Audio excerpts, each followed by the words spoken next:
welcome to the first installment of my series on cleaning your house. So we're going to focus today on a couple of similar areas like your living room, your bedrooms, and those types of rooms that are kind of along the same playing field as far as cleaning goes. And I'm going to show you how to actually clean the room in case you weren't ever taught that before. And we'll also talk about who can help you clean the room and how often you should clean it. So we'll cover those three things. The very first thing you should do when you're about to clean a room is to pick up all the miscellaneous stuff that might be laying around, because there's always stuff. Oh, first off, we must turn on, remember, music. The important first tool that you need. Then go around and either take away, put things away that, in the rooms that they belong in, or neaten them up in this room if that is where they belong. So I would go through and just kind of straighten the whole room. Okay, this one's not too bad. And I don't have little kids anymore, so there's no toys to pick up. But if there were, then that would all get done first. Next, I'm going to take my microfiber cloth that we talked about last week, and I always start from the top down. So I look at all the things on the walls and start dusting them first. And if need be, you step on the furniture to get to the places you need to be. So go all around the room, clean up, and dust all the stuff on the walls. Then the next thing I would do is look for the highest point after that, which in this case would be the mantle of my fireplace. Now, one thing that's always my pet peeve with my kids when they started cleaning was that they would come over here with their cloth, lift up something, dust it. Sometimes they wouldn't even lift it up. I'd catch them dusting around and I'd say, "Did you take everything off there?" "Oh, no." So my thing is, take everything off the surface you want to dust first, and another key point, dust it while you're taking it off. So you're not going to just take the stuff off and put dusty stuff back up there. You're going to take it all off, dust it while you're doing it, and put it on a lower surface. Okay, so I have all this stuff taken off of my mantle, except for that plant, because it's really hard to move the plant, but that's okay. I will dust around that. I've got my homemade furniture polish that I gave you the recipe for in last week's video. And because this is a wood mantle, I'm just going to lightly spray that and then dust the whole surface. So you always want to make sure you're getting all the areas, because there's always cobwebs hiding and things like that.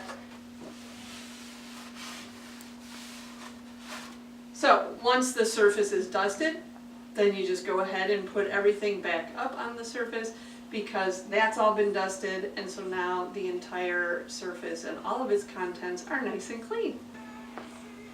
Okay, so now everything's back up, and I would probably, and then in this room, after I'm done with that, I'd work on the front part of the mantle, then move over to the piano, take everything off, dust it while I'm taking it off, spray the whole thing, dust not only the top surface, but the front, the bottom, all the legs, things like that. And then move around the room and do the same thing on all of the surfaces. Okay. So then, if I had little kids, or when I did have little kids, what I would do in a room like this is maybe, a toddler, 3-4 years old, give them their own microfiber cloth without anything sprayed on it. And once this table surface was clean, I'd let them, take the little dust rag and go ahead and dust the table and help out in that way. They can help straighten things up, or, fluff the pillows, things like that. Kids older than that, five to, whatever you think is appropriate for your kids, maybe 8. Give them stuff that doesn't have a lot of breakables on it, you know, so they can do the end table and the lamps. Oh, which, another thing, you know, when you're doing the end tables, make sure you actually dust the lamps too, because they get dirty also. So you could give that to a middle-aged kid, no problem. Once your kids get to be 9, 10 years old, you know, you can pretty much just like sit on the couch with a cup of coffee and point while they go ahead and clean the whole room. Just kidding. I mean, not really, but I usually just sit in a different room.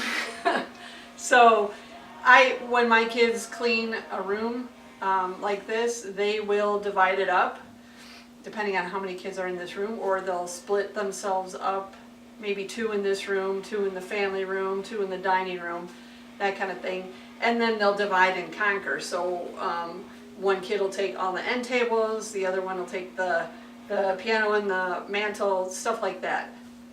With all doing the same thing, taking everything off, dusting it, dusting the surface, putting it all back on.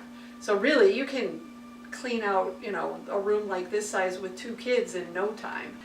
Now, a room like this, how often would I dust it? Ideally, once every couple of weeks.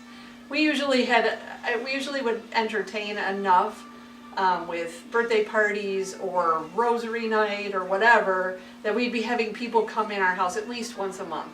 So, because life is busy and you've got a ton of other things that you need to do, my top priority isn't making sure dust is off my surfaces.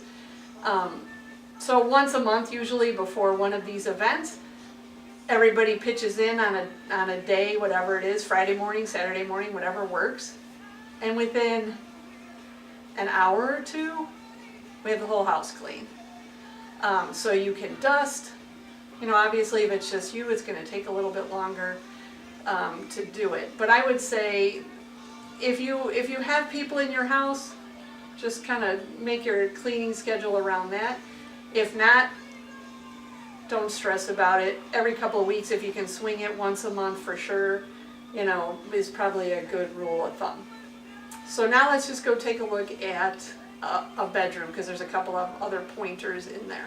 Okay, so here I am in probably what you would consider a typical teenager's bedroom.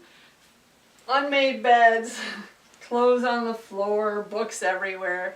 So the first thing I would do before doing all the cleaning would be to call my kids in here and tell them they better get their rooms cleaned up, because we have to do some dusting and surface cleaning. So that's what I'm going to do, and we'll be right back. Much better. If you have to do it yourself because your kids are little, it's going to take a little bit longer. Otherwise, get them up here no matter what their age and have them help you clean their room, or do it themselves if they're old enough to do all that. Now, basically what I would do in this room is same as what I did downstairs. Dust anything on the walls that needs to be dusted. Start with the dressers over here. Definitely take all the stuff off the dressers, dust everything, and then work my way down all the shelves. Do I take off all the books on a bookshelf? Absolutely not. That would take forever, because we have, you know, we're homeschoolers, we have a gazillion books. Maybe once a year I might go through a room and sort through the books and take them all off and do all that. But for the most part, then it's just a matter of, you know, taking little stuff off, dusting in front, dusting the fronts of the books, you know, dusting the tops of the books. So that's basically what I would do here. The only other thing is get my window cleaner. I don't clean windows once a month unless it's like this window, and because it's a nice big window, everybody likes to go like this and look out. So there's always face prints on the window, which drive me nuts. Again, start at the top of your window and get all the smudge prints off. So, okay, once I'm done with the windows, I also look around the room and use a glass cleaner on any mirrors or glass surfaces that might be in your room. And then you're done with that. Oh, and don't forget to dust off your bed frames and any chairs or anything that you might have in the room also. One thing I forgot to mention from before that you should probably do when you first get into the room, if we're going from the top to the bottom mentality, is to take care of the ceiling fan. You know how it collects all that dust and gunk, and then, you know, especially over the winter time when you're not using it. So I have this handy dandy little microfiber duster. Just go ahead once a month and dust your fan off so that when you use it, you're not flinging dust all over the room. Okay, so that's basically what we do. After we've done all of the dusting, then we'll go ahead and take care of the floors. If you have wood floors, you can get a microfiber duster and, you know, get all the dust bunnies off the floor. If you have carpeting, go ahead and vacuum. A lot of times what we'll do is we'll go through the whole house and we'll do all the dusting first, and then we'll go take the vacuum cleaner out and vacuum all the rooms. So that's the last thing you're going to do for your cleaning process. And again, like I said, this type of cleaning and this method covers all of your living areas, your living room, family room, rec room, whatever you want to call it, dining room, bedrooms, those types of rooms. They all have about the same method of cleaning, the same time frame. You know, every couple weeks to a month, once a month, you should probably get in and dust the majority of your house. And you can also get your kids involved to the level of their ability. And so that's it for this type of room. Go ahead and check back next week when I will be talking about how to clean the dreaded bathroom, which is a method all its own. So in the meantime, happy cleaning. Bye.